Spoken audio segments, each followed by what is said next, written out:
নিশি রাত্রে ঘর থেকে বাইরে হয়ে গেলেন, নতুন কালিমা পড়েছেন, নতুন মুসলমান হয়েছেন। মুসলমানের আগে তার নাম ছিল আব্দুল উজ্জা।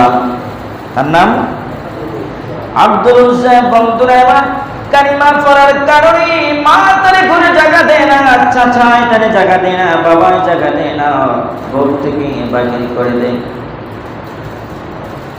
এমন অত্যাচার, এমন অবচার শুরু করলেন, মার শুরু করলেন। মারার ছুটি মাটির মধ্যে করে করে আব্দুল্লাহ কান্দেন, মা জীবন চলে যাইতে পারে, নবীর ভালোবাসা অন্তর থেকে যাবে না। জীবন চলে যাবে গো মা, জীবন চলে যাবে, জান চলে যাবে, মারো মারতে মারতে জীবন শেষ করে দাও। ও আমার চাচা, জীবন শেষ করে দাও, কিন্তু নবীর ভালোবাসা অন্তর থেকে মুছবে না গো মা। বাড়ি থেকে বাইর করার সময় বললেন, কাপড় খুলো। শরীরের শার্ট খুলে ফেললেন, বলে গেঞ্জিটা খুলো, তাও খুলে ফেললেন। বলে তোমার পরের লুঙ্গি খুলো, তাও খুলে ফেললেন। অপরাধ কি?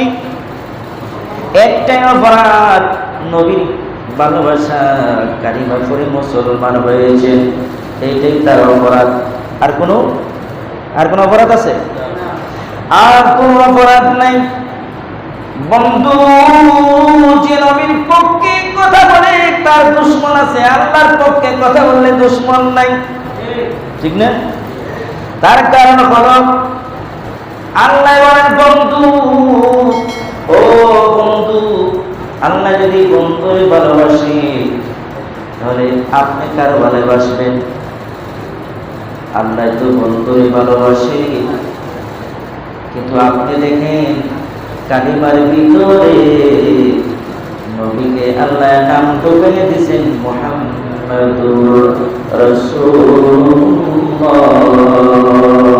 কিসের ভিতরে? কালিমার ভিতরে ঢুকিয়ে দিয়েছেন। বন্ধু খুশি হয় না, বন্ধু বেজার হয়েছে। আল্লাহ বলেন, ও বন্ধু তুমি বেজার হয় না, আযানের ভিতরে তোমার নাম ঢুকিয়ে দিয়েছি। সুবহানাল্লাহ।